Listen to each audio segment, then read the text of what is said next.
ফিলিস্তিনের দখলকৃত পূর্ব জেরুজালেমে জাতিসংঘের সংস্থা ইউএনআরডব্লিউএ এর প্রধান কার্যালয়ে অভিযান চালিয়েছে ইসরায়েলি দখলদার বাহিনী। সোমবার ভোরে ফিলিস্তিনি শরণার্থীদের জন্য কাজ করা এই কার্যালয়টি থেকে বিভিন্ন জিনিসপত্র লুট করে তারা। এমনকি জাতিসংঘের পতাকা নামিয়ে সেখানে ঝুলিয়ে দেয়া হয় ইসরায়েলের পতাকা। এক বিবৃতিতে ইউএনআরডব্লিউএ এর কমিশনার জেনারেল ফিলিপ লাজারিনি বলেন, পৌরসভার কর্মকর্তাদের সঙ্গে নিয়ে শেখ জারা এলাকায় সংস্থার কার্যালয়ে জোর করে ঢুকে পড়ে ইসরায়েলি পুলিশ। মোটরসাইকেল, ট্রাক আর ফর্কলিফট নিয়ে আসে তারা।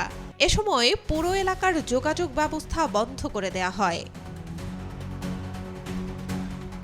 আরও বলেন, আসবাবপত্র, তথ্যপ্রযুক্তির সরঞ্জাম সহ নানা জিনিসপত্র জব্দ করে তারা। এমনকি জাতিসংঘের পতাকা নামিয়ে সেটির জায়গায় ইসরায়েলের পতাকা তুলে দেয়া হয়। গাজা ও পশ্চিম তীরে ফিলিস্তিনিদের জন্য কাজ করা সবচেয়ে বড় মানবিক সংস্থা হল ইউএনআরডব্লিউএ। এটি মধ্যপ্রাচ্যের বিভিন্ন দেশে বসবাসরত লাখো ফিলিস্তিনি শরণার্থীকে শিক্ষা, স্বাস্থ্যসেবা, সামাজিক সহায়তা ও আশ্রয় দিয়ে থাকে। 2023 সালের 7 অক্টোবর দক্ষিণ ইসরায়েলে হামলা চালায় হামাস। এতে ইউএনআরডব্লিউএ এর কিছু কর্মীও যুক্ত ছিলেন এমন অভিযোগ তুলে সংস্থাটির সব কার্যক্রম নিষিদ্ধ করে ইসরায়েলি কর্তৃপক্ষ। তবে এই অভিযোগ অস্বীকার করেছে সংস্থাটি। চলতি বছর অক্টোবরে আন্তর্জাতিক বিচার আদালত আইসিজেও জানান, ইসরায়েলি অভিযোগের কোনো ভিত্তি নেই। তবুও ইসরায়েলের অভিযোগের জেরে সংস্থাটির সবচেয়ে বড় দাতা যুক্তরাষ্ট্র তার অর্থায়ন স্থগিত করে দেয়। এমন পরিস্থিতিতে গাজা ও দখলকৃত পশ্চিম তীর থেকে আন্তর্জাতিক কর্মীদের ফিরিয়ে নিতে বাধ্য হয় সংস্থাটি।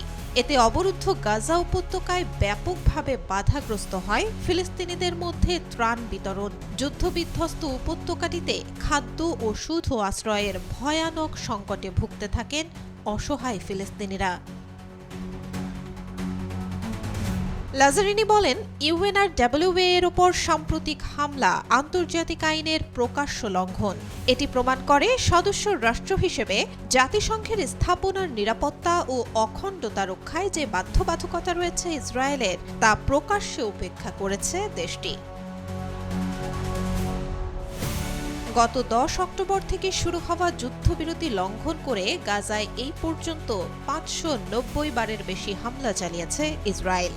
গাজার স্বাস্থ্য মন্ত্রণালয়ের তথ্য অনুযায়ী টানা 2 বছর ধরে চলা হামলায় এই পর্যন্ত নিহত হয়েছেন অন্তত 70,365 জন ফিলিস্তিনি। আহত প্রায় 1,71,058 জন। Desk report, B News 24।